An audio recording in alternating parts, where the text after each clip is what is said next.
ইসরায়েলের উত্তরাঞ্চলের Kiryat বিয়ালিকে Lebanon থেকে ছোড়া একটি রকেটের আঘাতে ক্ষতিগ্রস্ত স্থানে ইসরায়েলি নিরাপত্তা ও উদ্ধারকারী বাহিনী কাজ করছে। রবিবার ভোরে হিজবুল্লাহ ইসরায়েলের উত্তরাঞ্চলের বিস্তৃত ও গভীর এলাকায় শতাধিক রকেট নিক্ষেপ করে, যার মধ্যে কিছু হাইফা শহরের কাছে আঘাত হানে। অন্যদিকে ইসরায়েল লেবাননে শত শত হামলা চালিয়েছে। কয়েক মাস ধরে ক্রমবর্ধমান উত্তেজনার পর উভয় পক্ষ সর্বাত্মক যুদ্ধের দিকে ঝুঁকছে বলে মনে হচ্ছে।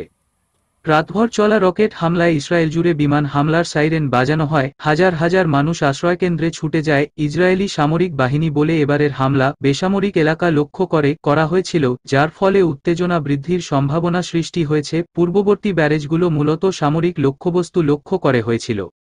শুক্রবার বৈরুতে ইসরায়েলের বিমান হামলায় হিজবুল্লাহর অন্যতম শীর্ষ নেতার পাশাপাশি নারী ও শিশুসহ অন্তত ৪৫ জন নিহত হওয়ার পরে হামলার ঘটনা ঘটলেও হিজবুল্লাহ ইতোমধ্যে অত্যাধুনিক আক্রমণের শিকার হয়। কয়েকদিন আগে এক হামলায় হাজার হাজার ব্যক্তিগত ডিভাইস বিস্ফোরিত হয়েছিল।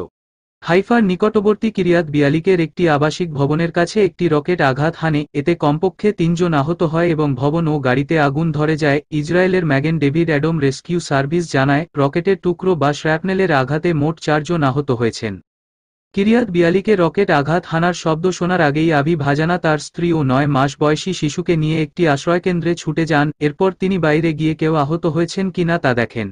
লেবাননের স্বাস্থ্য মন্ত্রণালয় জানায়, সীমান্তের কাছে ইসরায়েলি হামলায় একজন নিহত ও আরেকজন আহত হয়েছে। ইসরায়েলের সামরিক বাহিনী জানায়, তারা গত ২৪ ঘণ্টায় লেবাননের দক্ষিণাঞ্চলে বেশ কয়েকটি বিমান হামলা চালিয়েছে এবং রকেট লঞ্চার সহ জঙ্গিদের প্রায় ৪০০ অবস্থানে আঘাত হেনেছে। ইসরায়েলের সামরিক বাহিনীর মুখপাত্র লেফটেন্যান্ট কর্নেল নাদাব শোশানি বলেন, এসব হামলা আরও বড় ধরনের হামলা নস্যাৎ করে দিয়েছে।